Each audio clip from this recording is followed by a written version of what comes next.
Good morning guys. Last लेक्चरमध्ये आपण शिकलो sum of series of 8 bit number and sum is 16 bit sum is 8 bit. तर हे बघितलं आपण लास्ट लेक्चरमध्ये. तर आता बघायचं sum of series of 8 bit number and sum is 16 bit. तर याच्यामध्ये सेम प्रोग्राम आहे, फक्त 16 बीटसाठी आपल्याला जो रिझल्ट असणार आहे सम तो 16 बीट असणार आहे आणि लास्ट टाईमचा होता तो 8 बीटचा होता. तर हा जो आहे प्रोग्राम तो जर सम आपला 8 बीट असेल तरी तो ॲप्लिकेबल आहे आणि 16 बीट असेल तरी ॲप्लिकेबल आहे. हे दोन्हीसाठी प्रोग्राम आपण लिहू शकतो. आणि तो फक्त 8 बीटसाठी तो पहिलावाला प्रोग्राम जे लास्ट टाईम आपण बघितलं. तर हा प्रोग्राम इम्पॉर्टंट आहे, बघूया आपण. कारण या प्रोग्राममध्ये दोन्ही म्हणजे आपल्याला रिझल्ट सम जर आपला जो सम आहे तो 8 बीट असेल किंवा मोर दॅन 8 बीट असेल इट इज गुड. म्हणजे 16 बीटपर्यंत आपण म्हणजे हा प्रोग्राम ॲप्लिकेबल आहे. ओके, तर याच्यामध्ये बघायचं पहिलं आपण अल्गोरिदम म्हणजे पहिली स्टेप आहे स्टार्ट. नंतरची स्टेप आहे load HL pair with memory address D000H. हा जो मेमरी ॲड्रेस आहे तो आपण काउंट व्हॅल्यूसाठी घेतो, राईट. मग आणि नंतरची स्टेप आहे move the content of HL pair in register C. म्हणजे जे त्या मेमरी ॲड्रेसमध्ये मधून आपण कुठं टाकतो, तो मेमरी ॲड्रेस ट्रान्सफर करतो HL पेअरमध्ये. मग HL पेअरमध्ये तो कंटेंट असणार आहे, तो काउंट व्हॅल्यू असणार आहे. आणि मग तो आपण कशामध्ये तो ठेवतो, आपण देतो तो रजिस्टर Cमध्ये मूव्ह करतो. ओके, म्हणजे it is a count value, म्हणजे त्याला काउंट व्हॅल्यू आपण बोलता येईल. क्लिअर. नंतर आहे मग नेक्स्ट स्टेप आहे initialise accumulator with 00H for LSB initial value of sum. जसं लास्ट टाईम आपण बघितलं होतं ना 8 बीट समसाठी, तर सेम आहे, सेम स्टेप आहे. मग काय केलं आपण इनिशियलाइज व्हॅल्यू म्हणजे initialise accumulator C with 00 for LSB initial value of sum is equal to 0. म्हणजे काय करायचं, आपल्याला इनिशियल व्हॅल्यू आहे ना ती इनिशियलाइज म्हणजे त्याच्यामध्ये इमिडिएट व्हॅल्यू 00 मूव्ह करायची ॲक्युमुलेटरमध्ये. आणि हा जो असणार आहे तो कोणता असणार आहे व्हॅल्यू, तो LSB जो LSB असणार आहे ना रिझल्टचा, तर ते जे आहे LSB 8 बीट तो असणार आहे ॲक्युमुलेटर, राईट. ते म्हणजे 00 व्हॅल्यू. नंतर आहे आता नंतरची स्टेप काय, मग move the content of accumulator to register C. म्हणजे initialise value for MSB sum. म्हणजे आता जो पहिला आहे ॲक्युमुलेटर जे इनिशियलाइज केलं ते आपण LSB समसाठी इनिशियलाइज केलं. म्हणजे LSB 8 बीट जो आहे तो जो सम असणार आहे तो त्याच्यासाठी इनिशियलाइज केलं.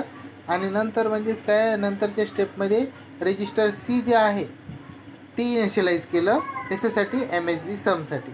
म्हणजे इनिशियलाइज करणं म्हणजे त्याच्यामध्ये 0 टाकायची गरज नाही आहे, कारण ऑलरेडी आपण 0 इमिडिएट व्हॅल्यू कशामध्ये घेतलं आहे, ॲक्युमुलेटर. म्हणजे मग ॲक्युमुलेटरचा जो कंटेंट आहे तो रजिस्टर Bमध्ये, म्हणजे मूव इन्स्ट्रक्शनचा जो अर्थ आहे तो it is a transfer not a transfer, it copy. म्हणजे copy the content of accumulator to register B, म्हणजे कॉपी होतं थोडक्यात, काल. आणि ॲक्युमुलेटरमध्ये ॲज इट इज राहतं, जसं कॉपी पेस्ट होतं ना, लाईक दॅट. मग कॉपी राहतं म्हणून आपण कॉपी करू. म्हणजेच काय, move the content of accumulator to register B. म्हणजेच काय, initial value of MSB to sum is equal to 0. म्हणून आपण दोन्ही व्हॅल्यू MSB आणि LSB रिझल्ट समसाठी 00 करून घेतला, राईट. नंतर स्टेप आहे, नंतरची नेक्स्ट आहे इन्क्रीमेंट HL पेअर बाय 1. हे जे आहे हे मेमरी ॲड्रेस घेतलं आहे आपण काउंट व्हॅल्यूसाठी, पहिल्या काउंट व्हॅल्यूसाठी, राईट. मग इन्क्रीमेंट HL पेअर बाय 1. नंतर मग आता पहिला जो नंबर ॲक्युमुलेटरमध्ये 00 असणार आहे, राईट. नंतर जे आहे नंतर एक नंबर लागेल आपण, मग त्याच्यासाठी तो मेमरी ॲड्रेस घेतला तो HL पेअर बाय 1 इन्क्रीमेंटने केलं आहे, राईट. नंतर 2 नंबर आले की म्हणजे पहिला नंबर तो 00च कन्सिडर करेल, म्हणजे ॲक्च्युली तो इनिशियलाइज केलेला नंबर आणि हा पहिला नंबर त्याच्यामध्ये 00मध्ये ॲड केलं काही तर तो ॲडिशन तेवढंच येणार आहे ना, म्हणून. मग add the content of HL pair with accumulator. मग पहिला जो काउंट व्हॅल्यूमधला पहिला नंबर घेतला ॲक्युमुलेटरमध्ये ॲड केलं, मग त्याचा रिझल्ट कुठं स्टोअर होईल, टेम्पररी ॲक्युमुलेटरमध्ये, राईट. मग याच्यामध्ये बघायचं की कंडिशन आहे काय, जम्प इफ कॅरी. जर कॅरी जनरेट नाही, jump if not carry.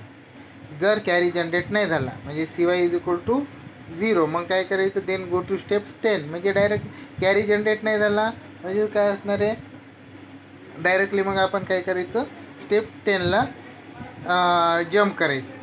Okay. आणि जर कॅरी जनरेट झाला अदरवाईज म्हणजे कॅरी जनरेट झालं. म्हणजेच काय अदरवाईज नेक्स्ट स्टेपला increment content of register B by 1 म्हणजे कॅरी जनरेट झालं तर याचा अर्थ काय आपला जो हे असणार आहे काय असणार आहे सम असणार it is greater than 8 bit. आणि जर कॅरी जनरेट नाही झालं it is less than 8 bit. मग 8 बीट लेस दॅन 8 बीट जर म्हणजे sorry it is a 8 bit sorry not less than 8 bit it is a minimum 8 bit म्हणजे त्याचा जो रिझल्ट आहे तो 8 बीट असू शकतो. आणि जर कॅरी जनरेट झालं तर मोर दॅन 8 बीट असू शकतो. क्लिअर. मग त्याच्यासाठी जर कॅरी जनरेट नाही झालं तर म्हणून आपण स्टेप 10ला काय करतो जम्प करतो. म्हणजे काय ते स्टेप 10 काय आहे decrement the content of register C by 1 म्हणजे काउंट व्हॅल्यू 1ने आपण डिक्रीमेंट करतो डायरेक्ट तिकडे राईट. आणि जर कॅरी जनरेट झालं तर मग काय करायचं आपण increment content of register B by 1 म्हणजे रजिस्टर बीमध्ये इनिशियल व्हॅल्यू इनिशियलाइज केले राईट. मग ते 1ने काय करायचं इन्क्रीमेंट केलं कारण तर जो कॅरी ओव्हरफ्लो आहे तो आपल्याला त्याच्यामध्ये टाकावं लागतो. म्हणून आपण आपल्याकडे इन्स्ट्रक्शन आहे increment content of register C by 1 1ने इन्क्रीमेंट करून टाकायचं म्हणजे 1ने आपोआप ते रजिस्टर सीमधला कंटेंट वाढेल. आधी 0 होता मग 1ने इन्क्रीमेंट केल्यानंतर 0 होतो. Clear. Okay. Next step decrement content of register C by 1 मग ते झाल्यानंतर काय करायचं एक बीट आपण एक नंबर घेतला आहे म्हणून काउंटर व्हॅल्यू 1ने डिक्रीज करायचं म्हणून decrement content of register C by 1 right. नंतरची स्टेप आहे आता जम्प इफ नॉट 0 म्हणजे jump if Z is equal to 0 then go to step 6 म्हणजे काय काउंट व्हॅल्यू जोपर्यंत 0 नाही होणार तोपर्यंत ते काय रिपीट प्रोसेस होणार. मग कुठं जम्प 6 म्हणजे if jump if Z is equal to 0 then go to step 6 कुठं आहे आता पुन्हा increment H L pair by 1ला झाला पुन्हा add the content of H L pair with accumulator नंतर jump if carry is equal to jump if not carry then go to step 10 असं process. Otherwise increment content of register C by 1 असं करत process करायचं. पुन्हा decrement the content of register C by 1 असं करत जोपर्यंत count value जो 0 नाही होणार तोपर्यंत हा लूप फिरत राहणार. कुठून स्टेप 11 स्टेप 6 रिपीट. आणि जर काय झालं जम्प इज इक्वल टू 0 झालं म्हणजे झेड इज इक्वल टू 1 झालं म्हणजे त्याच्यासाठी लिहिलं आपण अदरवाईज काय करायचं मग increment H L pair by 1 मग आपण 1ने एच एल पेअर इन्क्रीमेंट करतो. डायरेक्टली आपल्याला स्टोअर करता येतं अक्युमुलेटरमध्ये पण इट इज कसं 3 बाईट इन्स्ट्रक्शन होते एक आपल्याला मशीन सायकल एक्स्ट्रा लागते म्हणून आपण आपल्या स्टेपने जाऊया राईट. मग काय करायचं increment H L pair by 1 ते झालं. एक मेमरी ॲड्रेस घेतला मग तो मेमरी ॲड्रेस त्याच्यासाठी LSB रिझल्ट सम आपल्याला स्टोअर करण्यासाठी घेतला म्हणजे काय मग तो मेमरी ॲड्रेस घेतला मग त्याच्यामध्ये काय आता जी म्हणजे जो टेम्पररी रिझल्ट स्टोअर होतो तो कुठे स्टोअर होतो ॲक्युमुलेटरमध्ये मग तो आपल्याला एक्सटर्नल मेमरीमध्ये स्टोअर करायचा मेमरी ॲड्रेसला मग त्याच्यासाठी तो मेमरी ॲड्रेस घेतला LSBचा. ओके. मग काय करायचं move the content of accumulator to memory म्हणजे काय LSB रिझल्ट कुठं मेमरीला स्टोअर करायचं कुठला ॲक्युमुलेटरमधल्या राईट. आणि नंतर नेक्स्ट काय मग पुन्हा increment H L pair by 1 म्हणजे हा जो मेमरी ॲड्रेस आहे इन्क्रीमेंट केला एकने तो घेतला LSB रिझल्टसाठी. आणि मग तर आपल्याला जो LSB रिझल्ट आहे तो आपण मगाशी एकने इन्क्रीमेंट केलं होतं बघा म्हणजे जर कॅरी जनरेट झाला तर ओके. मग तो जो रिझल्ट आहे तो कुठं असणार आहे MSB रिझल्ट तो असणार आहे रजिस्टर बीमध्ये. मग रजिस्टर बी तर तो मग त्याच्यासाठी आपण त्याच्यातलं टेम्पररी त्याच्यामध्ये ठेवू नाही शकत मग त्यासाठी आपण एक्सटर्नल काय मेमरी ॲड्रेस घेतला एकने इन्क्रीमेंट करून राईट. मग the move the content of register B to memory कारण आपल्याकडे अशी इन्स्ट्रक्शन आहे तर ॲक्युमुलेटरमध्ये डायरेक्टली घ्यायची काही गरज नाही रजिस्टर बी थ्रू आपल्याला म्हणजे इट इज अ रजिस्टर मग थ्रू मेमरी ॲड्रेसला टाकता येतं. क्लिअर. मग तर काय move the content of register B to memory location म्हणजे MSB रिझल्ट असणार आहे आणि लास्ट स्टेप असते एक स्टॉप. क्लिअर. एवढं कळलं सगळ्यांना. ओके. देन आता अल्गोरिदम झाला. आता येऊया फ्लोचार्टकडे. आता फ्लोचार्टमध्ये बघा काय तर flowchart is a pictorial representation of algorithm. याच्यामध्ये पहिली स्टेप आहे स्टार्ट नंतर आहे load HL pair with memory address D000H. Clear. As it is अल्गोरिदममध्ये जसं आहे ते इथं फक्त पिक्टोरियल फॉर्ममध्ये. नंतर move the content of HL pair in a register C it is a count value मग ती काउंट व्हॅल्यू आहे. नंतर initialise accumulator with 00H for LSB initial value of sum is equal to 0 म्हणजे आपण ही immediate value 00 ॲक्युमुलेटरमध्ये टाकतो कशाला LSB जो result आहे समचा तो इनिशियलाइज करायचा राईट. नंतर काय करायचं move the content of accumulator to register B. म्हणजे रजिस्टर आता ऑलरेडी अकोमुलेटरमध्ये काय होतं 0 आपण सेंड केलं म्हणजे त्याला इनिशियलाइज केलं म्हणजे आणि रजिस्टर बीमध्ये ट्रान्सफर केलं म्हणजे ते रजिस्टर जो बी आहे तो पण इनिशियलाइज होतो. म्हणजे डबल आपल्याला इमिडिएट व्हॅल्यू घ्यायची गरज नाही कारण आपली जी इन्स्ट्रक्शन आहे मूव ते काय करतं कॉपी करतं. म्हणजे अकोमुलेटरचं कंटेंट रजिस्टर बीमध्ये कॉपी करतं आणि तो ॲक्युमुलेटरमध्ये ॲज इट इज राहणार. राईट. That's right. मग काय त्याच्यामध्ये काय लिहिलं मग initial value of MSB sum is equal to 0. Okay. Next step काय मग हे झालं सगळं झालं आपल्या इनिशियल कंडिशन. नंतर आता इन्क्रीमेंट HLPR/1 हा जो मेमरी ॲड्रेस घेणार आहे ते आपण घेणार आहे काउंट व्हॅल्यू पहिली घेण्यासाठी. राईट. मग ती तो मेमरी ॲड्रेस असणार आहे त्याच्यामध्ये पहिली काउंट व्हॅल्यू घेणार आणि मग काय करणार add the content of HLPR with accumulator तर ऑलरेडी इनिशियलाइज केलं त्याच्यामध्ये ॲड करायचं हा पहिला नंबर. राईट. काउंट व्हॅल्यू आता तर ते ॲड केल्यानंतर काय होणार मग त्याचं ॲडिशन होणार आणि रिझल्ट टेम्पररी त्याच्यामध्ये स्टोअर होणार ॲक्युमुलेटरमध्ये. त्याच्यासाठी नंतर condition if carry is equal to 0 म्हणजे देन म्हणजे जम्प इफ नॉट कॅरी म्हणजे जर कॅरी जनरेट नाही झाला. राईट. कॅरी जनरेट नाही झाला याचा अर्थ जो रिझल्ट असणार आहे तो 8 बिट असणार आहे. राईट. आणि कॅरी जर जनरेट झाला तो 8व्या बिट नंतर जो असणार आहे ओव्हरफ्लो दॅट इज कॅरी. मग त्याला आपल्याला ते कॅरी फ्लॅगला नाही पाठवायचं कारण आपला रिझल्ट हो 16 बिट आहे म्हणून तो आपण काय करतो नेक्स्ट जो रजिस्टर घेतला आहे आपण रजिस्टर बी तिकडे शिफ्ट करतो. ओके देन म्हणून आपण काय केलं की जम्प इफ नॉट कॅरी जर असेल येस जर असेल तर मग डायरेक्टली जम्प कुठं होतं decrement the content of register C/1 असं होतं. आणि जर कॅरी जर जनरेट झाला ओके मग काय करायचं jump if C is equal to 0 then आणि जर येस असेल तर तो म्हणजे जर कॅरी जनरेट नाही झाला तर decrement the content of register C/1 इथं जम्प होईल. आणि जर कॅरी जनरेट झाला तर आपल्याला काय करायचं increment content of register B/1 कारण एक तर म्हणजे तो ओव्हरफ्लो आहे मग तो आपण रजिस्टर बी इनिशियलाइज केलं 0 MSB रिझल्टसाठी मग त्याला एकने आपण इन्क्रीमेंट करतो म्हणजे काय तो ओव्हरफ्लो तो कॅरी आहे तो ऑलरेडी तिकडं शिफ्ट होतो असं ते कन्सिडर केलं. ओके. म्हणजे त्याला मग आपण इन्क्रीमेंट कारण आपल्याकडे इन्स्ट्रक्शन आहे. क्लिअर. असो ते झाल्यानंतर नेक्स्ट स्टेप काय decrement the content of register C/1 हे झालं का तर 1 नंबर आपण ॲक्युमुलेटरमध्ये ॲड केलं म्हणजे काउंटर व्हॅल्यूमधला 1 कमी झाला म्हणून डिक्रीमेंट कंटेंट ऑफ रजिस्टर/1 म्हणून केलं. नंतर पुन्हा आपलं काय लूप आता पुन्हा काय केलं jump if Z is equal to 0 म्हणजे जम्प इफ नॉट 0 जोपर्यंत काउंटर व्हॅल्यू 0 होत नाही तोपर्यंत ते लूपमध्ये फिरणार. मग येस कंडिशन कुठं जाणार ते बघा हे ॲरो बघा ते जातं इन्क्रीमेंट HLPR/1 वर. राईट. इन्क्रीमेंट HLPR/1 मग ते झाल्यानंतर पुन्हा नेक्स्ट प्रोसेस नेक्स्ट नंबरसाठी तो मेमरी ॲड्रेस इन्क्रीमेंट झाला नंतर दुसरा नंबर आला तर पुन्हा त्याच्यामध्ये काय add the content of HLPR with accumulator पुन्हा जम्प इफ नॉट कॅरी पुन्हा ती कंडिशन पुन्हा जम्प होणार decrement content of register C/1 आणि जर कॅरी जनरेट झालं तर पुन्हा increment content of register C/1 असं स्टेप करत कुठपर्यंत जोपर्यंत काउंट व्हॅल्यू 0 नाही होणार तोपर्यंत हे लूप चालू राहणार.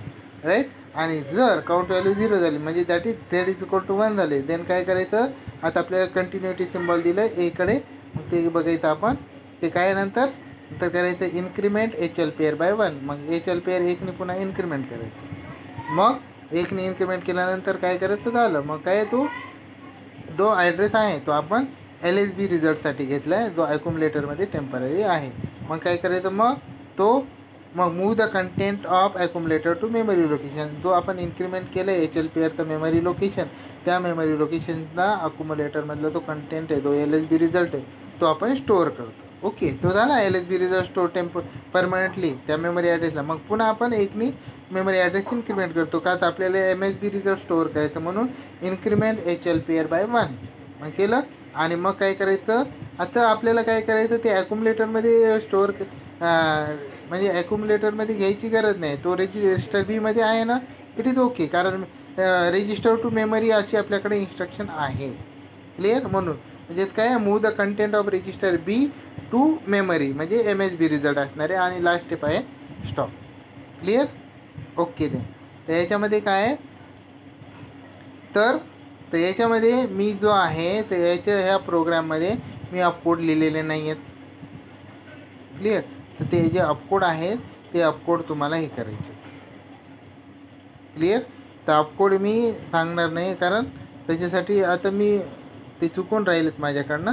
तरी पण तुम्ही एवढी प्रॅक्टिस करा कारण सगळं मी आता जर स्पून फिडिंग केली तर तुम्ही काही करणारच नाही. क्लिअर आहे. मग त्याच्यासाठी हे अपकोड वगैरे अपकोड शीट बघून हे प्रोग्राम वगैरे बघू शकता. क्लिअर. तर आपण येऊया आता प्रोग्रामकडे. तर प्रोग्राममध्ये काय असणार आहे, पहिलं मेमरी ॲड्रेस, नंतर मशीन कोड, नंतर लेबल, नंतर न्यूमॉनिक्स, नंतर ऑपरेंड आणि कमेंट. आणि याच्यामध्ये मी कमेंट पण लिहिलं नाही कारण जे अल्गोरिदममध्ये आहे, जे कशामध्ये आहे, पुन्हा जे आहे अल्गोरिदम जे आहे अल्गोरिदममध्ये आहे, जे फ्लोचार्टमध्ये तेच कमेंटमध्ये येणार आहे. तरी मी ओरली सांगणार आहे, आता लिहिलं नाही. ओके. तर तुम्ही ते कन्सिडर करून घ्यायचं आणि तुम्ही लिहायचं पण. राईट. आता आपला मेन फंडा काय की प्रोग्राम. तर त्याच्यासाठी पहिला आहे काय, memory address, machine code, label, mnemonics, operand आणि कमेंट. राईट. तर पहिला आपण एक्सटर्नल मेमरी ॲड्रेस लिहिला C000H.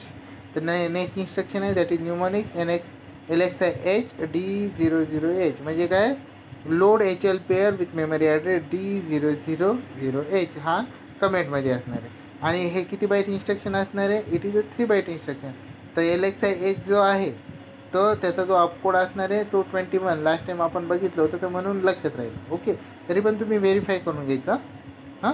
तर बघायचं आपलं घरी आपण वर्कआउट करून बघायचं सगळं. राईट. तर त्याच्यामध्ये काय LXIH याचा अपकोड 21, नंतर D00 मधला 00 हा काय लोअर बाईट ॲड्रेस आणि D0 हायर बाईट ॲड्रेस. म्हणून हे 3 बाईट इन्स्ट्रक्शन. म्हणून इथं मेमरी ॲड्रेस मी हे केलं आहे काय C000 नंतर C001 आणि C002 हे 3 मेमरी ॲड्रेस लागले म्हणून 3 बाईट इन्स्ट्रक्शन. म्हणून नेक्स्ट मेमरी ॲड्रेस दिला C003H. क्लिअर. नंतरची इन्स्ट्रक्शन आहे मूव CM आणि move CM is only 1 byte instruction. याचा जो अपकोड असणार आहे तो असणार आहे. राईट. याचा जो अपकोड आहे तो अपकोड तुम्ही बघू शकता. राईट. काय ते तर अपकोड शीटवर बघायचं. आणि याच्यामध्ये काय याचं काय move the content of HL pair in register C. म्हणजे हे काय असणार आहे, कशासाठी, हे असणार आहे काउंट व्हॅल्यूसाठी. म्हणजे हे जो पहिला ॲड्रेस आहे तो काउंट व्हॅल्यूज आहे आणि तो काउंट व्हॅल्यू मेमरीमधनं आपण रजिस्टर Cमध्ये टाकला. Right. It is only 1 byte instruction. नंतरचा मेमरी ॲड्रेस आहे C004H आणि नंतर इन्स्ट्रक्शन घेतले MVI A0. म्हणजे आपल्याला काय करायचं आहे, जी LSB रिझल्ट आहे 16 बीटमधला तो 8 बीट तो LSB रिझल्ट आहे ना तो आपण काय केलं आहे, तो आपण इनिशियलाइज केला. म्हणजे त्याच्यामध्ये इमिडिएट व्हॅल्यू टाकली 00. म्हणजे initialise LSB sum is equal to 00H असं आपल्याला म्हणता येईल. Right. It is how much byte instruction, 2 byte instruction. म्हणजे MVI साठी अपकोड असणार आहे आणि 00 हा आहे म्हणजे 2 बाईट इन्स्ट्रक्शन. क्लिअर. नंतर आहे म्हणून याला 2 मेमरी ॲड्रेस कोणते, C004 आणि C005H. C005H असणार आहे. नंतरचा मेमरी ॲड्रेस आहे C006H. C006H आणि नंतरची इन्स्ट्रक्शन आहे MOVBA. म्हणजे content of accumulator is transfer to register B. Right. म्हणजेच काय, आपल्याला रजिस्टर B जो आहे तो पण इनिशियलाइज करायचा. कारण ऑलरेडी आपण काय केलं आहे की ॲक्युमुलेटरमध्ये 00 इनिशियलाइज केल्यानं तो कंटेंट आपण त्याच्यामध्ये कॉपी करतो. म्हणजे तो पण इनिशियलाइज करतो. आणि मग initialise MSB sum is equal to 00H असं याचा अर्थ आहे. आणि it is 1 byte instruction. Right. जर आपण पुन्हा याच्यामध्ये घेतलं असतं MVIB 00H it is good. पण पुन्हा आपल्याला काय, it is a 2 byte instruction. म्हणून आपल्याला एक मशीन सायकल एक्स्ट्रा लागली असते. म्हणून आपण हे इन्स्ट्रक्शन घेऊ शकतो. कारण मधला कंटेंट डायरेक्टली काय होतं, कॉपी होतं ना, तो ॲक्युमुलेटरमध्ये ॲज इट इज राहतं. म्हणजे काही फरक नाही पडत. क्लिअर. ओके. नेक्स्ट आहे की नंतर मेमरी ॲड्रेस आहे एक्सटर्नल C007H आणि नंतरची इन्स्ट्रक्शन आहे INXH. म्हणजे काय, इन्क्रीमेंट HL पेअर बाय 1. हा जो HL pair by 1 next memory address घेतलो तो आपण काउंटर व्हॅल्यूच्या 1 नंबर घेण्यासाठी. म्हणजे त्याच्यामध्ये 1 नंबर आपण घेतो, पहिला नंबर. राईट. मग पहिला नंबर म्हणजे ॲक्युमुलेटरमध्ये 00 आहे तो नंबर नंतर नेक्स्ट स्टेपमध्ये ॲड करतो. मग हे it is also 1 byte instruction. आता INSKचे 1 बाईट इन्स्ट्रक्शन आणि आता अपकोड जो आहे तो त्याचा म्हणजे तेवढी ती 1 बाईट इन्स्ट्रक्शन आहे आणि त्याचा मेमरी एकच मेमरी लागणार. म्हणून नेक्स्ट मेमरी ॲड्रेस आहे C008H. आणि आता पहिला जो नंबर आहे तो मेमरीमध्ये घेतला आणि ॲक्युमुलेटरमध्ये ऑलरेडी 00 म्हणजे त्याच्यामध्ये ॲड होईल. म्हणजे काय इन्स्ट्रक्शन आहे ॲड M, म्हणजे add the content of HL pair to accumulator and result is temporary store in accumulator. It is also 1 byte instruction ही कमेंटमध्ये असेल, राईट. आणि नंतरची जे एक्सटर्नल मेमरी ॲड्रेस आहे तो आहे C009H. आणि नंतरची इन्स्ट्रक्शन आता काय JNC म्हणजे जम्प इफ नॉट कॅरी. जोपर्यंत कॅरी जनरेट नाही झाला म्हणजे jump if not carry add झाल्यानंतर म्हणजे त्याचा अर्थ ज्या कॅरी जनरेट नाही झाला की जो तुमचा रिझल्ट आहे तो 8 बिट असू शकतो. म्हणून नेक्स्ट स्टेप. मग नेक्स्ट कुठे जम्प झाला लेबलला बघा नेक्स्टला म्हणजे कुठं झाला जम्प तो DCRCला, राईट. तर DCRCला झाला जम्प. क्लिअर. तर हा जो आहे तो DCRC म्हणजे डिक्रिमेंट रजिस्टर C. तर याच्यामध्ये तुम्हाला जे मेमरी ॲड्रेस आहे तो कन्फ्यूज होईल ना. तर मी नंतर काय करतो आता ही जी रेकॉर्डिंग चालू देत तर याच्यामध्ये नाही आहे तरी पण मी तुम्हाला त्याचा फोटो जो आहे कम्पेअर करण्यासाठी ते फोटो त्याच्यामध्ये पाठवून देतो. ओके आपल्या व्हॉट्सअप ग्रुप चालेल ना, काय हरकत नाही. ठीक आहे. ओके. मग काय JNC घेतलं नेक्स्टला जम्प झाला तो DCRCला जम्प होतो. जर कॅरी जनरेट झाला मग अदरवाईज म्हणजे काय आपलं condition jump if not carry म्हणजे then go to next step म्हणजे नेक्स्टला जम्प केलं. आणि अदरवाईज जर कॅरी जनरेट झाला तर काय करायचं इन्क्रिमेंट B म्हणजे त्याच्यासाठी एक्सटर्नल मेमरी ॲड्रेस काय दिला आपण आता इथं बघा JNC it is a 3 byte instruction. कारण आपल्याला माहिती आहे तर JNC नेक्स्टसाठी ऑपकोड असणार आहे, राईट. तर JNCसाठी काय असणार आहे ऑपकोड असणार आहे तो वॉटेवर आणि नंतर नेक्स्टसाठी जो आहे तर तो जो जिथं जम्प झाला तर तिथला जो मेमरी ॲड्रेस आहे तो कुठं असणार आहे तो आहे C00D. तर त्याच्यामध्ये तो पहिला असणार आहे LSB ॲड्रेस 0D आणि नंतर आहे C0 हा असणार आहे. म्हणून हे 3 बाईट इन्स्ट्रक्शन आहे. म्हणून त्याला 3 मेमरी ॲड्रेस मी ऑलरेडी दाखवले कोणते C009 C00A आणि C00B असं. तर मी तुम्हाला नेक्स्ट जेव्हा व्हॉट्सअप पाठवेल ना तेव्हा त्याच्यामध्ये मी ते सगळं मेमरी ॲड्रेस पाठवून देतो. चालेल. हे तुम्हाला क्लिअर होऊन जाईल. तरी पण तुम्ही एकदा व्हेरीफाय आणि वर्कआउट करून घ्यायचं. म्हणून हे एक्सटर्नल मेमरी ॲड्रेस मी ऑलरेडी इन्क्रिमेंट केलं. ओके. ते म्हणजे ते बरोबर लिहून टाकले, राईट. नंतरची काय नंतरची जी JNC नंतर जे एक्सटर्नल मेमरी ॲड्रेस आहे तो आहे C00CH आणि त्याच्यानंतर इन्स्ट्रक्शन आहे INRB. जर कॅरी जनरेट झाला तर इन्क्रिमेंट रजिस्टर B. कारण जो ओव्हरफ्लो आहे इट इज द रिझल्ट आहे LSB result it is more than 8 bit म्हणून ते आपण इन्क्रिमेंट करतो रजिस्टर म्हणजे काय increment content of register B by 1 असं झालं, राईट. नंतर नेक्स्ट आहे it is 1 byte instruction, right. नंतरचा जो एक्सटर्नल मेमरी ॲड्रेस आहे तो आहे C00DH. मग तो C00DH आहे. मग तो C00DHला काय करायचं, राईट. मग ते झाल्यानंतर नेक्स्ट मेमरी ॲड्रेस आहे तो. मग त्याच्यासाठी इन्स्ट्रक्शन नंतरची इन्स्ट्रक्शन आहे DCRC म्हणजे डिक्रिमेंट रजिस्टर C बाय 1. कारण एक नंबर घेतला ॲड केला नंतर जर कॅरी जनरेट झालं तर इन्क्रिमेंट B केलं नाही झालं तर जम्प केलं डायरेक्ट DCRला एक नंबर घेतला. मग त्याच्यानंतर ते झाल्यानंतर म्हणजे काउंटर व्हॅल्यू एकने डिक्रिमेंट केली. ओके. म्हणजे काय decrement content of register C by 1 ते कमेंटमध्ये. नंतर it is also 1 byte instruction. नंतर काय नंतरचं जो एक्सटर्नल मेमरी लोकेशन आहे तो आहे C00EH आणि त्याच्यानंतर इन्स्ट्रक्शन आहे JNZ म्हणजे jump if not 0. Jump if not 0 म्हणजे काय जोपर्यंत काउंट व्हॅल्यू 0 होत नाही तोपर्यंत ते लूपमध्ये फिरत राहणार. मग त्याच्यासाठी आपण लेबल दिलं बॅक. मग बॅक दिल्यानंतर बॅक कुठं जम्प झालं बघा तो बॅक जम्प झालं INHला गेला, राईट. तर त्याचा जो एक्सटर्नल मेमरी ॲड्रेस आहे तो आहे C007H. क्लिअर. C007H तिथं झाल्यानंतर मग आपण काय करतो इथं तो बघा तर it is a 3 byte instruction JNZ. मग त्याचा जो JNZ आहे त्याचा पहिला असणारे अपकोड आणि जिथं तो जम्प झाला त्याचा जो एक्सटर्नल मेमरी ॲड्रेस आहे C007, तर त्याचा लोअर बाईट ॲड्रेस आहे 07, नंतर C0, म्हणून आहे 3 बाईट, म्हणून त्याला 3 बाईट मेमरी लागते, राईट. मग ती कोणती बघा, C00E, C00F आणि C010 असं 3. नंतर नेक्स्ट मेमरी ॲड्रेस आहे म्हणजे जम्प इफ नॉट 0 असं झालं. आणि अदरवाईज जर जम्प इज इक्वल टू 0 झालं, मग जर सगळे काउंट व्हॅल्यू जर 0 झाली तर नेक्स्ट स्टेप काय, त्याचा नेक्स्ट मेमरी ॲड्रेस आहे C011. नंतर ते आहे, नंतरची इन्स्ट्रक्शन आहे INX म्हणजे इन्क्रीमेंट HL पेअर बाय 1. मग ते कशासाठी एक्सटर्नल आपल्याला LSB रिझल्ट आपल्याला स्टोअर करायचं, त्याच्यासाठी हा ॲड्रेस असणार. मग तो LSB रिझल्ट टेम्पररी कशामध्ये असणार आहे, अक्युमुलेटरमध्ये. मग त्याच्यासाठी तो मेमरीमध्ये आपल्याला स्टोअर करायचा, मग त्याच्यासाठी हा ॲड्रेस आहे त्या मेमरीमध्ये स्टोअर करण्यासाठी.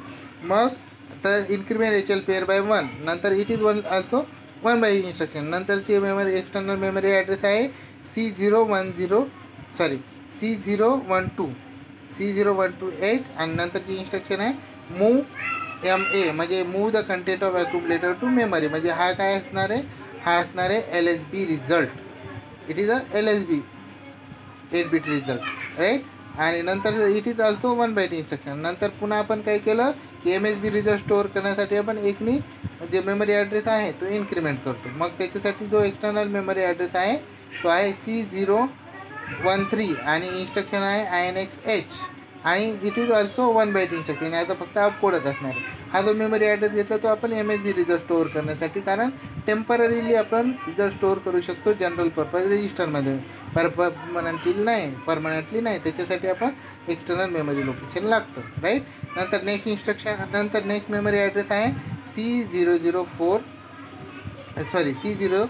C014H काय C014H. आणि त्याच्यासाठी नेक्स्ट इन्स्ट्रक्शन आहे मूव MB म्हणजे content of register B is move to memory location. म्हणजे काय, तो MSB रिझल्ट असणार आहे, तो कुठं नेक्स्ट मेमरी लोकेशनला आपण ते इन्क्रीमेंट केलं नाही H त्याच्यामध्ये स्टोअर केला. आणि लास्ट स्टेप आहे, लास्ट मेमरी जो ॲड्रेस आहे तो आहे C015 आणि त्याच्यासाठी इन्स्ट्रक्शन आहे, नंतर शेवटची इन्स्ट्रक्शन आहे HLT that is halt to stop. याचे जे अपकोड आहेत ते मी तुम्हाला नंतर फोटोमध्ये देतो, ओके. तरी पण तुम्ही वर्कआउट करून बघा. आता याच्यानंतर हे झाल्यानंतर हे सगळा प्रोग्राम झाला आणि याचा आहे हॉल्ट टू स्टॉप, राईट. तर याच्यानंतर आपल्याला बघायचं की याचा जो डेटा आहे तो डेटा आपण 5 नंबर डेटा घेतला पहिले काउंट. म्हणजे आता बघा D000H मध्ये काउंट व्हॅल्यू घेतली, राईट. 05 म्हणजे 5 नंबर घेतले सिरीजचा. तर त्याच्यामध्ये पहिला नंबर घेतला D001 मध्ये, तो घेतला 98. D002 मध्ये घेतला 24. D003 मध्ये घेतला 35. नंतर D004 मध्ये घेतलं 46. नंतर D005 मध्ये घेतला 39. हे 5 नंबर याचं ॲडिशन केलं आणि रिझल्ट मग स्टोअर रिझल्ट बघितलं तर जो LSB रिझल्ट आहे तो असणारे D006 तो स्टोअर करायचा. D006 मध्ये तो आहे 70 that is LSB of some. आणि नेक्स्ट जो MSB सम आहे तो स्टोअर करायचा आहे D007H ला आणि तो आहे 01H. Clear, have got it. म्हणजे सगळ्यांना कळालं का व्यवस्थित. जर तुम्हाला sum of series of 8 bit number आणि सम इज 8 बिट नंबर कळाला असेल तर हा 16 बिट पण व्यवस्थित कळेल, ओके. जर काही क्युरी असेल तर नंतर तुम्ही विचारू शकता, ओके. दे ठीक आहे. नेक्स्ट लेक्चरमध्ये आपण बघूया नेक्स्ट प्रोग्राम, चालेल, ठीक आहे.